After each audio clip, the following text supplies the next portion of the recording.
Hello ভিউয়ার্সরা, কেমন আছেন আপনারা সবাই? আজকে আমি আপনাদের মাঝে আরেকটা রেসিপি নিয়ে হাজির হলাম। আমি আপনাদের জন্য উত্তরবঙ্গের বিখ্যাত আলুর ঘাটি রান্না করে দেখালাম এবং এটা আমি ডিম দিয়ে রান্না করেছি। আর কিভাবে রান্না করেছি সেটা আপনাদের সাথে শেয়ার করলাম। আমি ডিম আর আলুটাকে ভালোভাবে সিদ্ধ করে নিয়ে খোসা ছাড়িয়ে নিলাম। আলুটাকে ভালোভাবে মেখে নিলাম আলুর ভর্তার মতো করে। তারপর তার মধ্যে একটু পানি দিয়ে ভালোভাবে সুন্দর করে মেখে নিলাম এবং চুলাতে প্যান বসিয়ে প্যানে সামান্য তেল দিয়ে একটু হলুদ দিয়ে আমি ডিমটাকে ভালোভাবে লাল লাল করে ভেজে নিলাম। কারণ আমি হলুদ দিয়েছি ডিমের কালারটা ভালো আসার জন্য।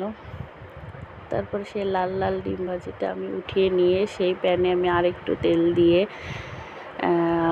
তেজপাতা, সাদা এলাচ, দারচিনি, কিছু লবঙ্গ দিয়ে নেড়েচেড়ে 1 কাপ ছোট কাপ দিয়ে পেঁয়াজ কুচি দিয়ে দিলাম এবং পেঁয়াজটা লাল লাল করে ভেজে নিলাম। তারপর আমি তার মধ্যে আদা রসুন বাটা, জিরা বাটা দিয়ে আবারও নেড়েচেড়ে নিলাম এবং আদা রসুনের কাঁচা গন্ধটা যখন চলে গেল তখন তার মধ্যে আমি হলুদ গুঁড়ো, মরিচ গুঁড়ো, ধনিয়া গুঁড়ো এবং স্বাদ মতো লবণ দিয়ে দিলাম।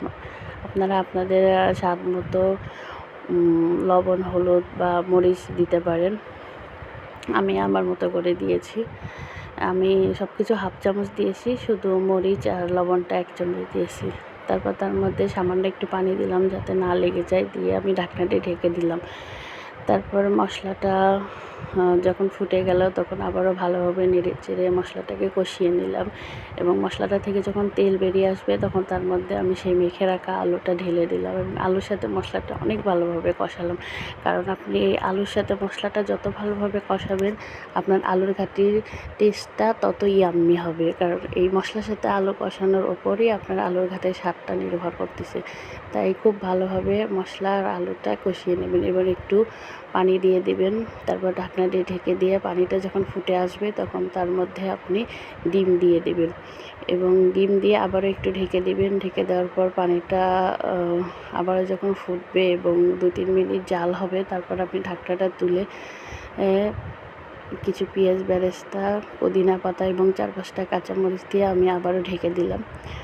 তারপর আবারও 3 থেকে 4 মিনিট জাল করার পর ঝোলটা যখন কমে আসবে তখন নামিয়ে দিলাম। আমি একটু আলুর ঘাটিটা ঘন ঘন খাই, তাই এরকম রেখেই নামালাম। আপনারা যদি চান পাতলাভাবে খেতে চান তাহলে আরেকটু ঝোল থাকতেই নামিয়ে নিতে পারেন। আর আপনারা এভাবে বাসায় রান্না করে খেয়ে দেখবেন কেমন হয়েছে এবং আমাকে কমেন্টে জানাবেন। ওকে বন্ধুরা, আমার রান্না যদি আপনাদের ভালো লেগে থাকে এবং আরও আমার রান্না দেখতে চান তাহলে আমাকে সাবস্ক্রাইব করে দেন এবং বেল আইকনটা টিপে দেন এবং অল বাটনে চাপ দিয়ে দেন, যাতে আরও বেশি বেশি আমি আপনাদের উৎসাহ পেয়ে রান্না রেসিপি শেয়ার করতে পারি।